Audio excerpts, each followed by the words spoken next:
All right. Hello, everyone. Welcome to this afternoon's webinar on marketing and crisis communications. We have a true communications pro with us today, Edie Ousley. She and I have known each other for a very long time, so it is a very professional pleasure, but also a personal pleasure to welcome her to our webinar today and to introduce her to you. Edie has over 20 years of communications experience. We're talking strategic communications, media relations, public affairs. She has worked for the Florida Chamber of Commerce on everything that they do communications wise. So public affairs and communications on a wide variety of topics. And she also formerly worked for a dear friend of mine, former Senate President Tony Jennings. Edie is an expert on issue campaigns, in addition to just the basics of marketing and communications. And then, particularly today, she's going to address some crisis communications because some of you may not know, but one of our members had some real challenges down in the Sarasota area with local government, and Edie was able to come in and help them move forward with their event. I'll let her tell you all about that. But lastly, the one thing I wanted to share with you is that Edie is a Razorback. She's a University of Arkansas graduate, but she calls Florida her home, and we definitely welcome her. So, all right, Edie, take it away. We appreciate you for being here today. Well, thank you so much, Lena, and thank you to everyone that is on today's meeting. I have to tell you, Lena she's just simply awesome. She's a pleasure to work with. And I will tell you, you are in very good hands with Lena at the helm. And as you know, your leading advocate, you could not have a better person. Again, thank you for the opportunity to talk about strategic communications with you today. I know your time is valuable, and I appreciate you being on this event. And I am going to try to keep my presentation concise and give you an opportunity to ask questions at the end. If at some point you want to stop midpoint to ask a question, I'm fine with that, but it might be better if we hold them until the end. So keeping time in mind, I'm going to go ahead and start the presentation. All right, Sarah, is it where it needs to be?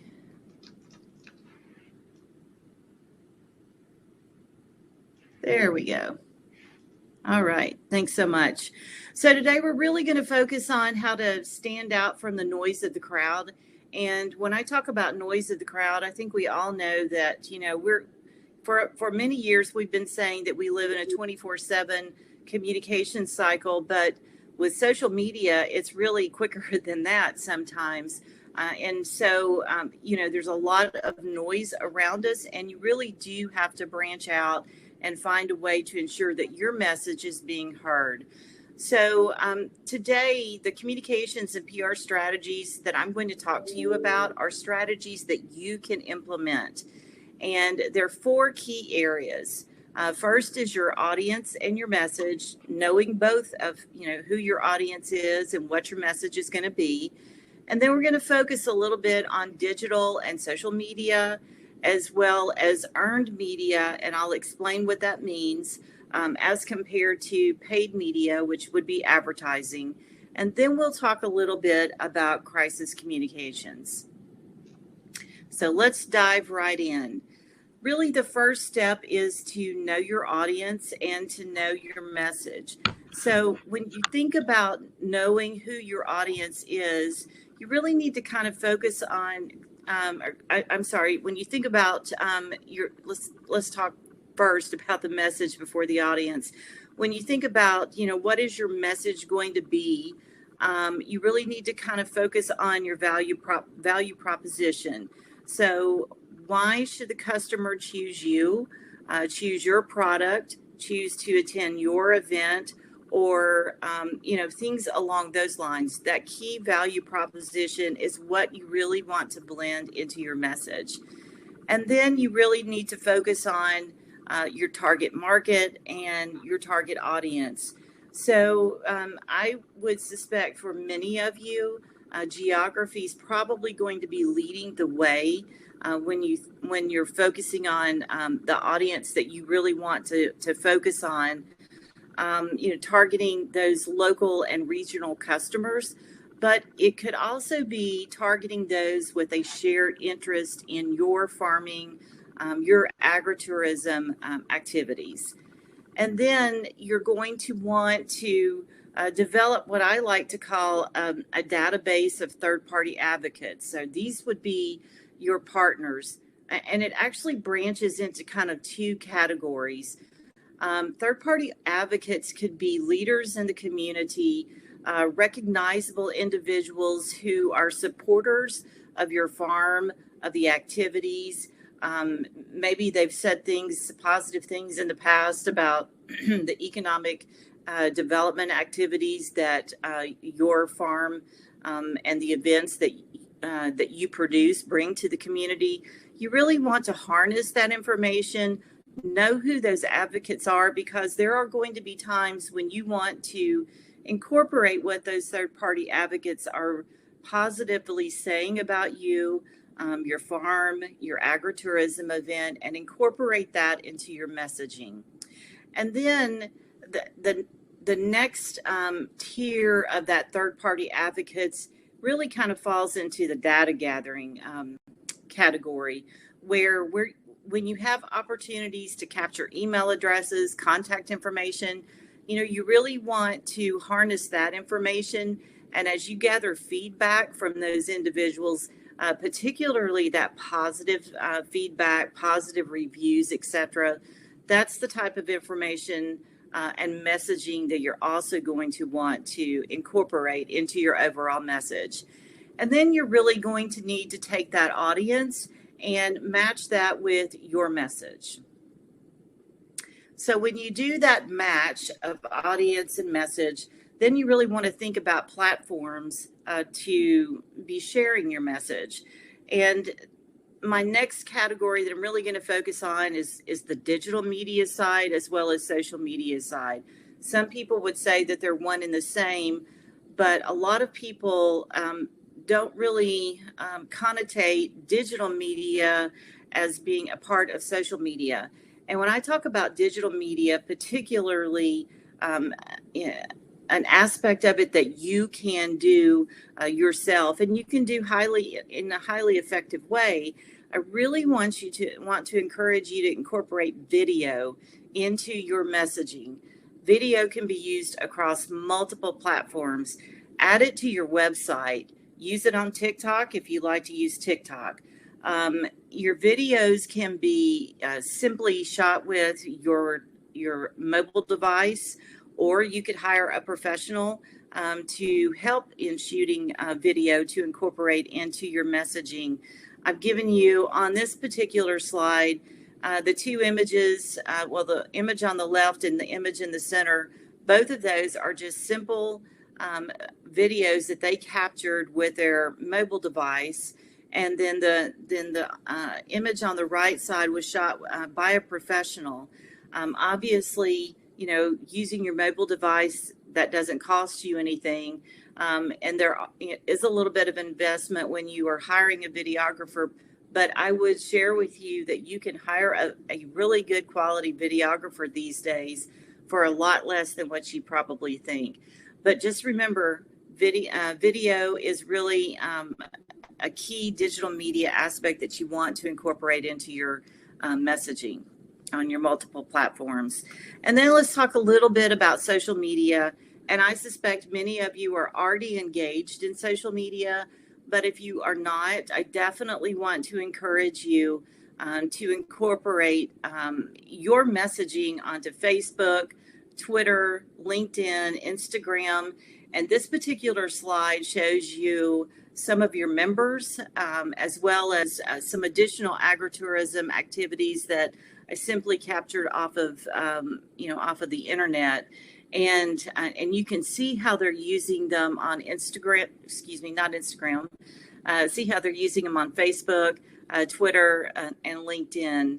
And, that's really, I believe, My experience in the agritourism communications field has been that Facebook tends to be the number one social media platform that many customers are using for agritourism events. So just keep that in mind. So now I want to switch over to earned media. And they call it earned media because you have to work for it. It is technically free, but you will spend a lot of time just to secure a little bit of ink in a newspaper, or a little bit of time on a radio station or a TV station. And a couple of the ways that you can earn that media is by incorporating a press release or developing a press release and then sending that out to your local and regional media. And you can also develop letters to the editor or guest editorials, and sending those as well to your local and regional newspapers. Now, letters to the editor and guest editorials, this is an area where you can really, if you think back to those third-party advocates, this is really a strong opportunity to have a third-party advocate be saying positive things about your farm, about your event, about the industry as a whole. So I'd really encourage you to consider this particular strategy. Again, it's earned media because it takes time, but it does not necessarily cost you anything. But if you have a budget, media interviews, obviously that is one you definitely want to ensure that you're doing those media interviews. And those interviews, by the way, generally are going to spawn from the press release that you send out. Now, if you have a budget, I do want to encourage you to use a few dollars in boosting your social media post. So, obviously, if you're going to use Facebook, which again, I think is likely the strongest social media platform for many of FAA's members, it just really doesn't cost a lot, $10, $20. You'd be surprised at what $10 and $20 can get you on social media, or at least on Facebook. And then if you have a stronger budget, I definitely encourage you to consider a little bit of advertising for your events, particularly if it's one time a year, because you need to jog the memory of those, of your audience, reminding them when the event's going to be, and, incorporating paid media with your local TV, radio, newspaper newspaper outlets, and billboards. Those are obviously, good ways to attract, individuals to your event, etc. There is one source that I would share with you.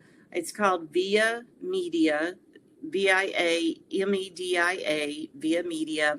They are an organization that is rather inexpensive in helping you to target your audience through those standard traditional media outlets, but they could also assist you with targeting using social media boosting, and where your ads are showing up as you are scrolling on a variety of different websites. So that's one that you could consider, and I throw that out. I don't have a partnership or anything with them.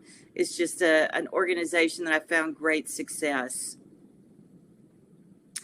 And then finally, I really want to kind of link the two of how or the areas that we've talked about into building that brand and reputation. You really need to, by matching those pre-developed messages that you have put together with the appropriate audience, you are really going to be well on your way towards success.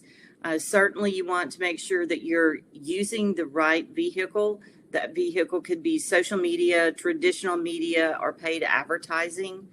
And remember that capturing the feedback, whether that's feedback from individuals that have participated at an event that may have been held at your farm, or if it's third-party advocates, you want to capture that and you want to share that on your social media sites, in your newsletter, if you have a newsletter, on your website. You really want to show a broad, diverse group of individuals that are saying positive things about you, your farm, and your activities.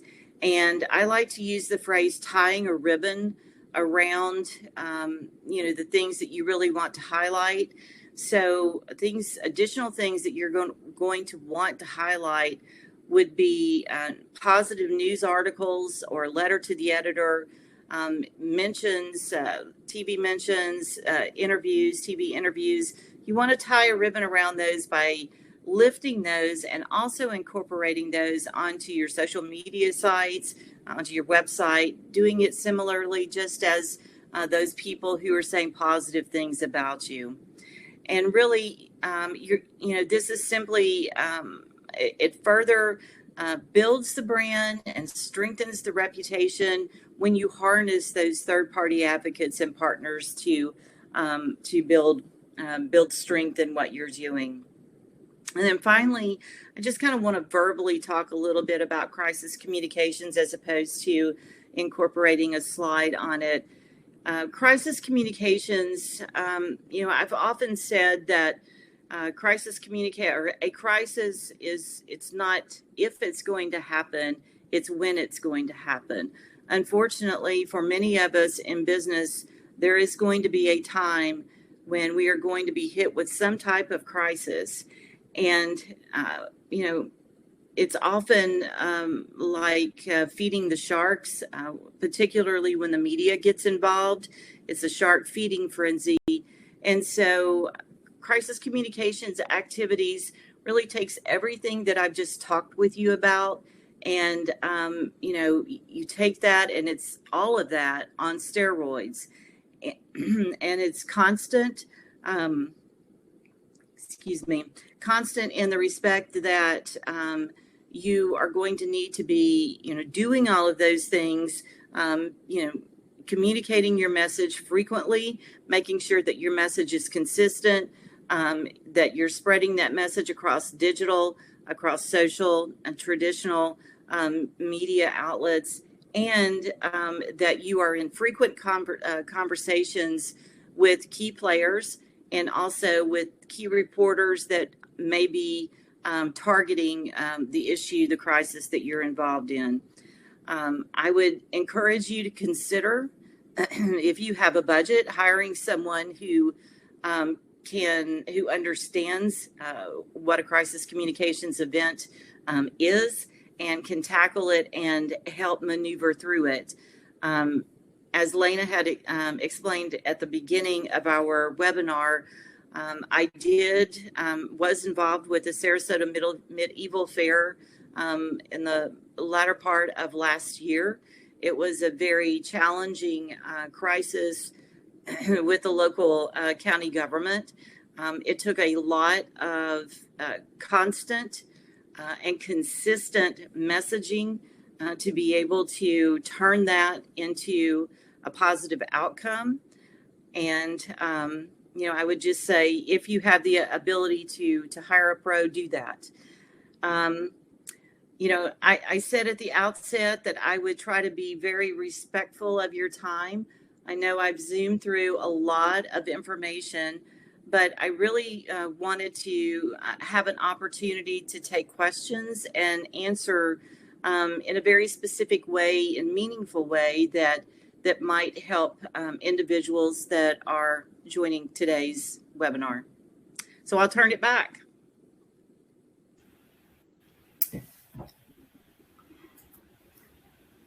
Yes. Go ahead. Go ahead, Sarah. I was just going to say thank you and welcome everyone. Please feel free to type in your comments or any questions in the chat box.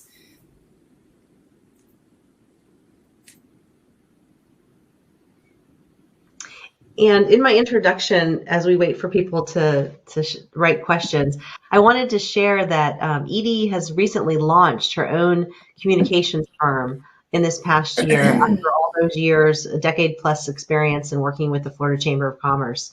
So she knows her stuff, and it was really wonderful that we as the Agritourism Association could reach out to her while she was handling this crisis for one of our members, because we trust her and we know that she was going to do a great job. And it's even better to know that they did have a successful outcome. So thank you, Edie. You're absolutely welcome. I had one question. Was it BIA Media or V as in Victor? V as in Victor. Via Media. Okay. And for Sarah, for you and Lena, they have a representative here in Tallahassee, and I know that that representative actually has the ability to place anywhere in the state, and it's convenient, and it tends to be a manageable expense if you have a budget. Okay. We have a question for you. Okay. I would like to know about posting on social media on certain days and times. Do you have any guidance? I do. I'm a firm believer that, well, I think let me back up and say there's actually two paths to this. And I'm going to share a story first. One of my favorite social media, actually on Twitter, that I monitored routinely for a really long time was a farmer out of Alabama. And every morning, early in the morning, somewhere between 4 and 6 a.m., he would post a quick little message on Twitter as he was out, quote, milking the cows. And he really was milking the cows. Now, because he was engaged in an action that happened early in the morning, it was typical for him to be posting at that time.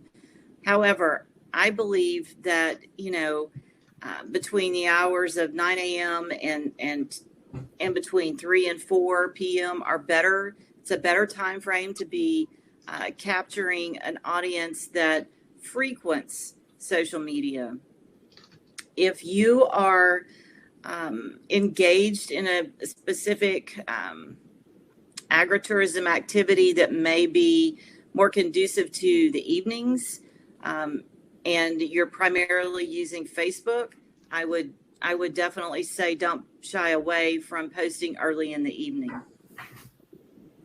Great, thank you.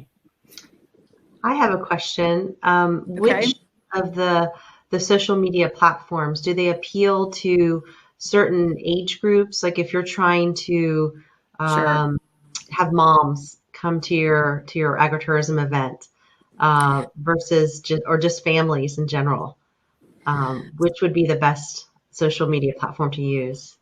Sure, absolutely. Well, I've talked a lot about Facebook, and it's not necessarily because Facebook is my favorite. However, Facebook, when it began, it primarily targeted young individuals, teenagers, but it has converted over the years, and now it is a primary resource for individuals with income, professionals, retirees, moms. And so that's one of the reasons I mentioned, Facebook is probably going to be a prime target for your activities. However, if you're trying to appeal to a hipper, a younger crowd, definitely consider Instagram, consider using TikTok, and consider using Twitter. I would say though Twitter is probably going to be the least of your social media platform successes compared to the others. Mm-hmm.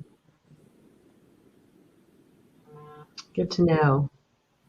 Yeah, as an association, we try to highlight all our members' activities as much as possible.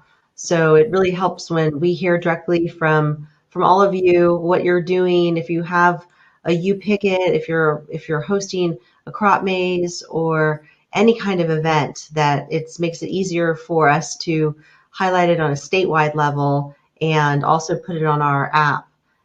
We have a fabulous app that you can sign up for, and your information will be on there. So if people are looking for something to do the upcoming weekend, they can go there and go to your agritourism operation. I would also encourage you to be a frequent communicator. Try to post daily if you can.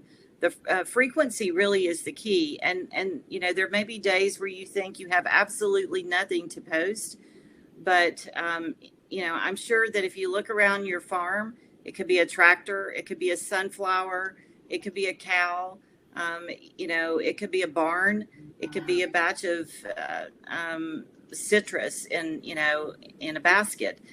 There's a variety of things that you could post. Just have a short little snippet, something cute and sweet to add to it, and that's going to strengthen your brand and increase the reach individuals that you're able to reach out to, so that they have awareness of who you are and what your activities are. We have one member that I can't think of who they are right now. I'm having a brain freeze, but they always do jokes. Every day I'm good for a joke. And sometimes I share them. Sometimes they're farm related, sometimes they're not, but it just keeps you going back for more. So, Valerie also wants to know, how do you feel about using filters on Instagram? How do I feel about using filters on? I really don't have an opinion one way or the other. I think try it. If you are seeing better success with it, then stick with it. But if you're not getting the reaction that you're looking for, I would say don't use it. I know that's not the answer you were looking for. I think it's a trial and error. Yeah. And it's okay to mess up, by the way, from time to time. I think we all do that. So you don't have to be, it's not perfect every time. So I would just simply say, give it a shot and see what your success is, how people react. I think one of my favorite things about looking at members' posts is that they're so organic. It's part of the life of the farm, what's happening. And so you're sharing not just what's happening during the agritourism operation, but just what's happening on the farm. And I just find that really refreshing. Those are the kind of things that people want to see and they want to hear about, and they want to go to these events and locations. And it's really good to incorporate that into your overall messaging. That's part of your value proposition. So remember that. Add that and blend it in. Sorry, what about hashtags? I know people use hashtags a lot, right? Love hashtags, but just remember that certain platforms are not as amenable to hashtags. So, for example, I would discourage from using more than one hashtag on a Facebook post. You just simply don't want a lot of hashtags with a Facebook message. On Twitter, certainly you can use multiple hashtags.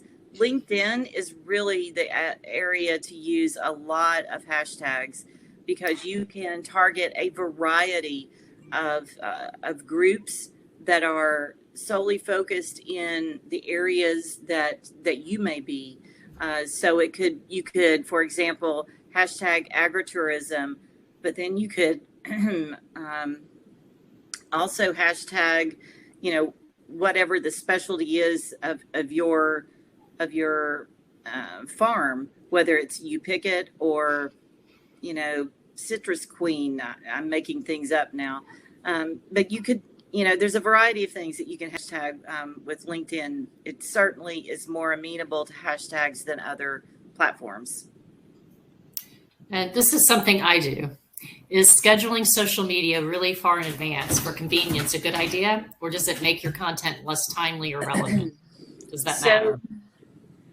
So that's a really good question, and one that I ask myself on a routine basis. I tend to not schedule social media for too many days in advance, simply because something could happen in real time that impacts that would cause that social media post that is simply waiting to launch to no longer be valid. So I try to always keep that in mind. I don't necessarily think that that is always likely the case in the agritourism industry, but keeping things fresh is certainly the key. So said differently, it is okay to time them. Just don't get too far out on the ledge, just in case something happens. Right.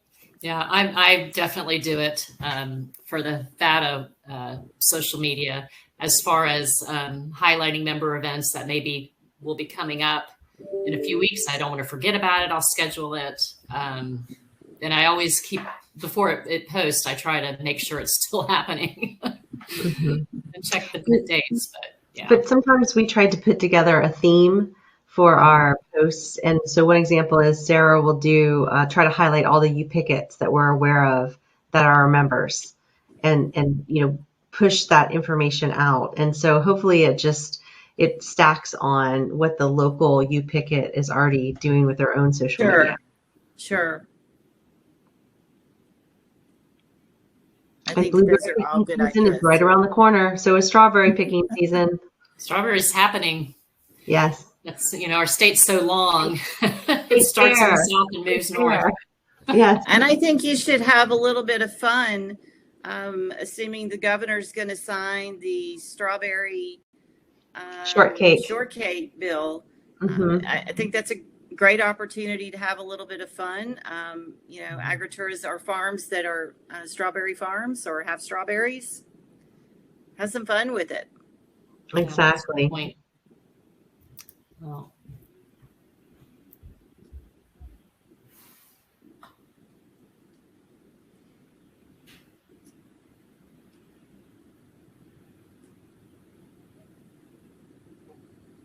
We have another question that just came in.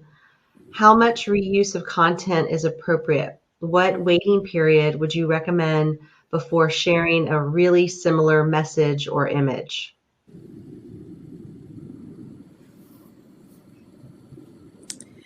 So I'll answer that in a couple of different ways.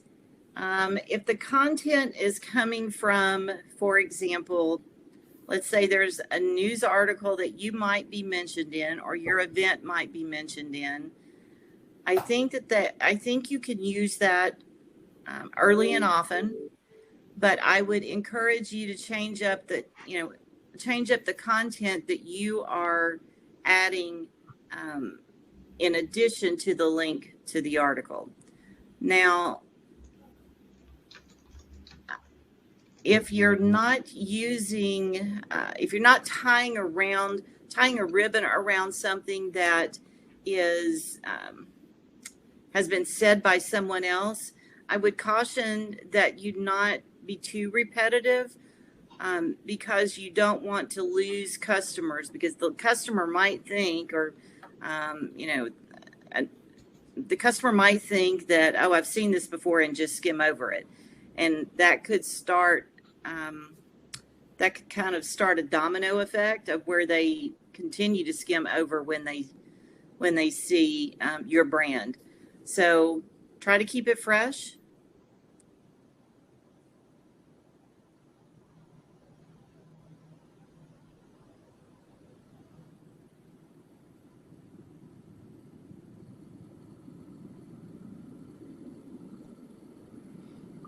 And while you're waiting for questions to come in, remember that you can use your videos, those little videos that I mentioned that you can take with your phone. You can use those on your social media post. Pretty quick and pretty simple. Just keep them really brief. Mm-hmm.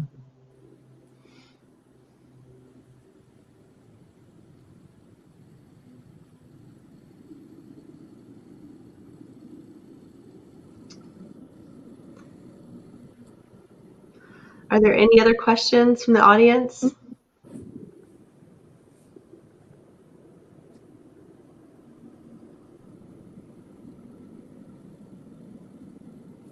Well, Lena, while we're waiting for a couple more questions, I just wanted to let everyone know that, if if you have questions after we leave today's event, feel free to just reach out. It's my email address is Edie, EDIE, at yellowfinchstrategies.com, and I'll be happy to answer your questions. Certainly I want to see each of you succeed, and each of you try to boost your communications so that you can, boost the bottom line, so to speak. A couple more questions have come in. How brief should the videos be? 15 seconds? 15 or less. Okay. 15 or less. Very good. And I'm new to social media, having avoided it for many years. There's no avoiding it. Is there a Facebook or Instagram for dummies? That's a really good question. And I will tell you, at one point in time, we would have sent you to a bookstore, but I would simply encourage you to get online and Google search Facebook for Dummies, and you will be surprised at what will pop up to help you. Now, once you dip your toe in the water and you start posting and you get a little bit comfortable with it, that's when you're probably going to have some additional questions like, how do I insert a video, or how do I insert an image? And I would also encourage you to just Google it, because you'll get the answer in the top, probably in the very first item that pops up in your Google search. And I'm going to do an additional plug for our association's toolkit. It has some really basics on just marketing, but the things that Edie is mentioning are very specific when it comes down to like the actual implementation and tactics to use, like how to actually do it. So yes, Google is your friend there. We have another question. During an event like a festival, how often should a farm post about activities? Is it 1 day, 2 days, or multi-day? During an event, how often? So should a farm post? Mm-hmm. So if you're having like a corn maze that lasts for a week or 3 weeks, how often should you be posting each day? So I think you should be posting, probably 2 to 3 times a day if you can. And with those posts, try to make it a different image every time. A smiling kid's face, as they're going through the maze, or a picture of the maze from up above, or, just different imagery, and making sure that you're changing up the message, from time to time, but you're also keeping the main points in there, which is, would be the dates that you're open and the times that you're open and location. But I would encourage you to be posting frequently.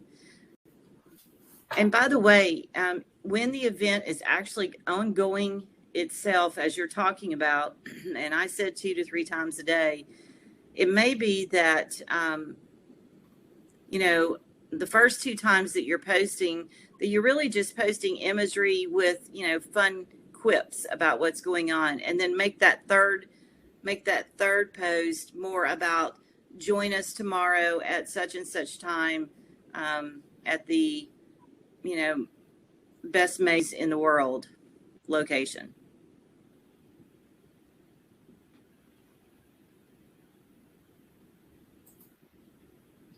I like it when if you're going to an event and you agree to receive notifications and you're there and they say, go to this corner of the property, this event is about to happen in 15 minutes, or that's just kind of exciting. It creates a lot of enthusiasm. You're right. And, there are a variety of platforms where you can, that help guide you on posting those types of messages. So those are things to keep in mind. They're actually event apps, but it sounds like Lena's, what Lena's talking about that the association has, may also help in guiding you with that. Mm-hmm.